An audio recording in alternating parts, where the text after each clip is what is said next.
some of the lies that we get. You know, we go to the driving range and we practice in the relatively flat driving range, and we don't have any problem with that because we're standing in the same surface and it's all the same level and boy, it's nice. But you know, we don't play off of that. It's very rare that we get a truly flat lie like we have on the driving range. A lot of times the ball's above our feet, below our feet, where the ball sits up this way above, or in this case, I'm above the ground down here and I've got to reach down to go get it. Sometimes the ball's below our feet this way and I got to swing across a slope. There's all kinds of different adjustments that we have to make in order to strike the ball better. So what I've done here, I've got a few balls and I've got a couple of different shots that I want to show you here. That the first one I want to talk about, here I am sitting there, I got a ball up in the rough, and you know, I've got a ball that's above my feet. I know that you can see that in the camera, that the ball is higher than my feet. So essentially I'm stood up a little bit and my posture stood up.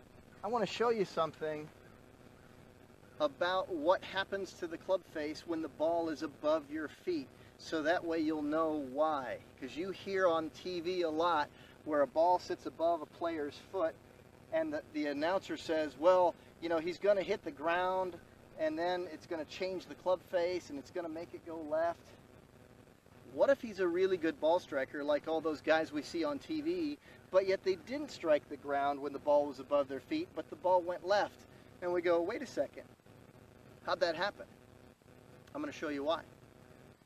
Because here I have a magnet that sticks on the face of my club, and if my club sits down here and it's relatively level to my feet, my club is aimed straight. But the more I elevate my club, like a ball would be above my feet here at this height, look at how far left this club face is already aiming. And the farther I lift that up where the ball's above my feet even this much, it's aiming way, way left because I have a lofted club in my hand. But let's say I had a 4-iron and then it wasn't tilted back to the sky. It wasn't tilted high in the sky very much. So if it wasn't tilted high in the sky very much and then I elevated it, it didn't change the face angle off to the left. The higher the loft, the more it will aim left when you raise the club up off the ground, and it will point it more left.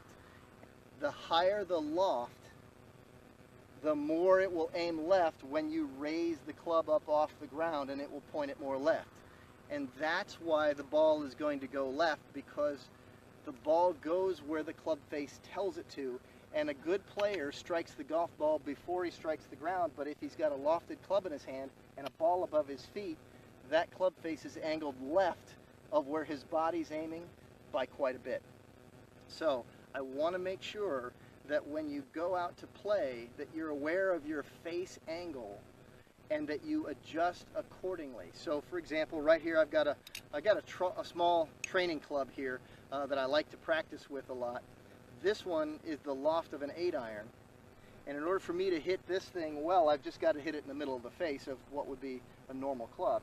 But right now I'm aiming relatively at the target, but I know that because I've got an 8-iron, the club face is angled a little bit left. So what I'm going to do is I'm going to aim my whole stance and point myself a little bit more to the right to make accommodations for that. So then when I swing and hit it, that my ball takes off and it goes more on line than what it would have had I not made that adjustment. Now I have some people that say, hey Jeff, why don't I just open up the club face? Why don't I just twist it? Well, here's why. I have an uphill shot and my club is moving up this slope as well. So if I open up my club face and turn it to the right and I move it up, all I'm going to get is a high right golf shot, because it's going to add more loft that's already on the club. I've already got loft added as I move it up the slope, facing it up the slope. So if I turn the club face open, just so it won't go left, all I'm doing now is going to hit a high right floating and short shot. Same swing speed, same club. My launch monitor tells me my club was moving at the same speed it was on the last one. This ball only flew about 3/4 the distance of the first one. So the reason I don't want to manipulate the face too much open on an uphill slope is because it just doesn't go anywhere. So the reason I don't want to manipulate the face too much open on an uphill slope is because it just doesn't go anywhere. So I want to keep it so that it's relatively, it's normal loft, but I want to turn my body a little bit and aim my swing direction a little bit further right because my club face is left, and yes, that does mean it's probably going to draw. Okay?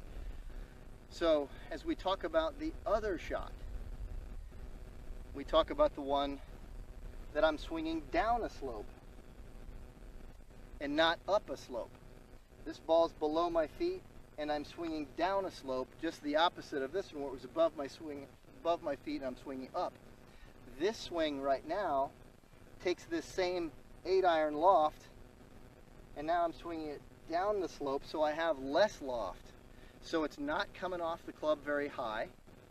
I'm going to keep my ball position the same. I keep it right there in the back of the middle, but then I'm going to plant on the left leg and kind of keep that firm, keep my nose in line with the ball, and I'm going to swing down the slope to get good contact. Now, where's the club face, you might ask, because I spent a long time talking about the face of the club when the club is angled above my feet. Where's the club angled if it's below my feet? And the shaft's a bit more upright, and the head, if it's a lofted club again, the head tilts a little bit more to the right. If it was a longer shafted 4-iron or 5-iron or 6-iron, it's not going to be tilted all that much differently, and it's not going to change the lie angle significantly and change the face angle significantly. But remember, these lofted clubs, if the ball's above your feet, it's going to face a lot left. If it's below your feet, it's going to wind up facing right. Remember, these lofted clubs, if the ball's above your feet, it's going to face a lot left. If it's below your feet, it's going to wind up facing right. So you pay attention to that, and you can control where your golf ball goes. So let's talk about the ball as it's below my feet, but I'm swinging across the slope. So I'm not swinging up a slope or down a slope, but the ball is still below my feet here. So as we do that, what I don't want is the hill that I'm standing on to be forcing me toward my golf ball. So if you feel like, when you just try to take your normal setup, if you feel the hill pushing you toward the balls of your feet, toward your toes, now we've got some real trouble. So what we have to do to adjust for that, spread the feet a little wider. Drop the rear end just a little bit. I want to make sure that I am stable on this slope, because the most important thing is to get a clean strike on the back of the golf ball and not hit the ground behind it. So in order for me to do that, I spread my feet a little wider, I get a little flex in the legs, I drop my rear end just a little bit, and I set the club on the ground, and I match up my body that's normally just arms hanging down with where that club is, and then I can make a great in-balance golf swing, landing the club right down where I'm going to want it, and I can see where the low point of my swing is. So what I'm going to do is I'm going to put my ball just back of the low point of my swing so I can catch it nice and clean. So I've got that here. So in this shot right now, I've spread, I've dropped the center of my gravity here, I've got myself all settled in order for me to hit a shot, and I managed to keep my balance. And that's the number one thing, is make good contact and keep your balance on these slopes. It's a pretty important trick here, so to pay attention to what we're talking about is really important, because even some of the videos that I put out on the $5 Golf Club that address this specific thing, I'm kind of touching on it right now, is that in order to make your best contact, you've got to have your best balance. All right, so as we talk about having the ball above our feet, but yet we're not swinging down a slope nor up a slope. We're swinging very level to the slope we're on, but it's just the ball's higher. So once again, the ball's higher, the club face will, because I've got a short iron, will be angled left, so I'm going to aim it a little bit right. But what I do is I have this formula that I put my hands on the club, I just drop and prop the hand up with the club up with my fingers. I get stable and I get myself what I call being right with the slope. I get set. When I do that, then I just drop my arms, and that's where I hold on to the club. Now, a lot of people think, oh, well, the ball's above my feet. Don't I need to grip down on the club? Not necessarily. First things first, put the club on the ground, right behind the golf ball. Let it face where you want it. Get yourself settled in so that you are completely balanced. You can make a nice golf swing going through here, that you don't fall backwards, left, right, or even into the hill. And then just drop everything and let your hands fall where they are on the club, and then that'll be the right length for you for this club. So here I go. So I've got a shot coming in, and so I've hit that over there, and it went off straight because I adjusted the face of the club with my body angle, so it got me toward my target of what I needed to do. So as we talk about these off balance lies, side hills, up hills, down hills, balls below, balls above our feet, remember the thing that we've got to do first is get ourselves set properly so that we can do this and get a club on the back of the golf ball as cleanly as possible.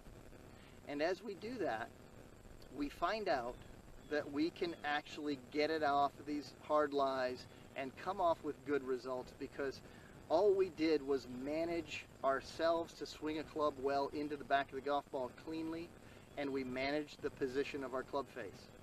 We did those two things, and then we got out of the trouble that most people find themselves in. And most people find themselves in this position because they don't get balanced. They make a swing and then they're falling all over the place, or they're swinging down a slope and like that, or they're swinging up the slope and then they're falling backwards because they didn't get themselves set first. It's pretty important. Now, I want to change topics, and I'm going to change my location for just a few moments. I just have to move us to the fairway and then to the rough, because I want to talk to you about golf ball flight and how far it can go when it's in the fairway or when it's in the rough. So now I'm back, and you know, I got one good question out there from John, and it was about, will the distances of the shots that I hit be affected by the uphill and downhill slope? And the first answer is yes, depending on the severity of the slope. When you're swinging up a slope, you're adding loft, so it's going to go higher and it's going to go shorter.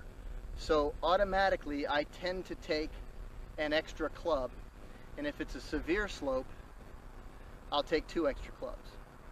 And the opposite is also true. When I'm swinging down a slope, it knocks the ball down, takes loft off of it, and if I have to keep the ball up in the air and I've got one taking it off there, I'll have to go up a club to get the loft that I'm really looking for.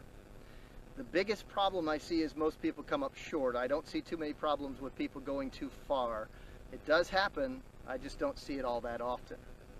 Now, what I want to talk to you about now is a ball struck from the fairway or the light rough versus a ball that's stuck in the heavier rough. Now, this is really where we're going to see a big difference in distance. This is something that an awful lot of the students that I work with have a hard time grasping on the golf course, because they have ego problems, for one. They think that they can swing through this thick rough and not have it affect the flight of their golf ball. But what I'm going to do is I'm going to strike 2 golf balls here. This one's going to be a nice clean lie that I can get the club on the back of the golf ball. And I'm going to move my launch monitor here into the place where it can read the shot, and it's going to tell me my club head speed, and it's going to tell me my launch angle. It's going to tell me the carry distance right away. So I'm going to hit this shot. Now I've got an 8-iron in my hand, and here I am. As you can see, this ball, it's a clean lie, like it's in the fairway, and I can get my club on the back of it. All right, so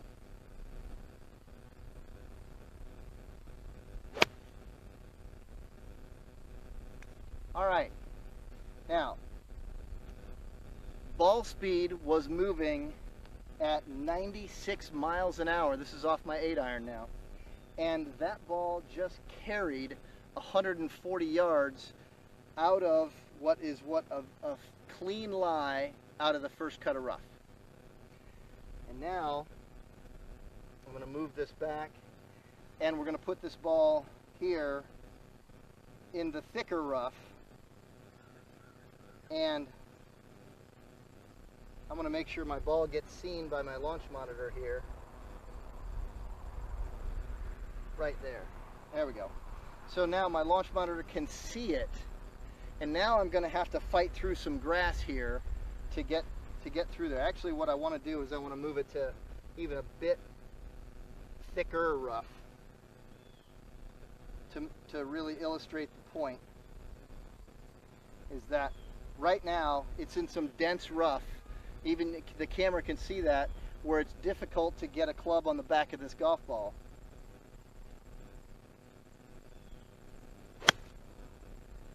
Now that ball came out of it a little rougher. I had to go after it a little bit harder. The club head speed was 2 miles an hour faster on that one, but the ball speed dropped all the way down to 81 miles an hour, and that ball only carried 126 yards, and it went left. Now, this is what I want to bring out, is that no matter what you think you're gonna do with a ball in the thick rough, you're probably going to be proven wrong by the rough. It is going to slow your club head down unless it's thin and dry, wispy little blades of grass. But if it's thick, dense grass, like I just moved my club through here, the camera's on both of those divots, and you can see one of them was pretty easy, and boy, the other one I had to really take out an awful lot of grass to get it there. That grass is a lot stronger than what we think it is all the time. So those of you out there who think that it's a good idea to hit the same club out of the rough, you're mistaken. For those of you who think that it's okay to hit a club that just has less loft on it, you're really going to suffer trying to get it through the rough, because you need clubs that have loft on it to get it out of that rough right there, because it has to cut through the grass. It has to be moving down sort of sharply and steeply. And the combination of the angle of the face and moving down sharply and steeply gets the ball up in the air out of the rough in front of it. But what if I went in there with a 5-iron and I had less loft? Now all of a sudden, I don't have a ball that gets touched by a club, but it's got a bunch of grass in between it because it came in at a shallower angle and it didn't cut through the grass behind it to get a clean strike on the back of the golf ball. Now I've got that, a muffled hit, so to speak, and then it doesn't launch off the face as high as a short iron will, so it gets slowed down by the thick grass in front of it. All the while, the club face is being slowed down by the grass, so it won't go as high, it won't go as far. You'll be disappointed out of thick rough if you take a mid to long iron. So then the question is, what the heck should I be taking? The thought is, what 2 shots am I going to have now to get it toward the green? Because the odds of me getting it on the green, let's say that this is a 175-yard shot, and I'm a normal strength human being, and I'm not going to hit a 175-yard shot cleanly from the fairway with anything shorter than a 6-iron. It's not going to be a 7, it's not going to be an 8, it's not going to be a 9. Might not be a 7, might be a 6-iron to get it to go 175 yards. Well, I sure can't think that I'm going to have this resistance from the rough and still get my ball that far. So that means that I'm going to have 2 shots. If I've got something that can easily pass through this rough and get it 150 yards, I might be okay, unless, of course, at 150 yards I've got trouble. Maybe it's 140 yards that I need. Maybe it's 130. Maybe it's only 100 yards that I need on this first shot. And I leave myself 75 on the second shot. Whatever it happens to be smart about this. Realize that the trouble you're in right now is right here next to your golf ball, and you have to get it out. So if it's going to take you 2 shots, which 2 shots do you want to play? I choose to take short irons out of rough and then wedge it close and make my putt that way, and get it out of the hole and be done with my 4 and be happy that I got that done. But the truth is that when you have thick rough, looking at where this golf ball is versus where I just tore it out, I had to move an awful lot of grass that was resisting my club going through it. So I want to make sure that you have it in your head that you're not going to go after the ball in the thick rough with the same club that you could go after it in the light rough where you could get a club on it, or even in the fairway where you can get a club on it, because it will be affected. It will slow the ball down. It will slow the club head down. It will have grass between the club face and the golf ball and muffle the shot. So you just don't have the same control over it as you thought. So if you know you're going to have 2 shots, choose the easiest 2. Choose the one where you've got a wedge or a 9-iron and you hack it out up the fairway, knock the next one onto the green. Make things easy for yourself when you play.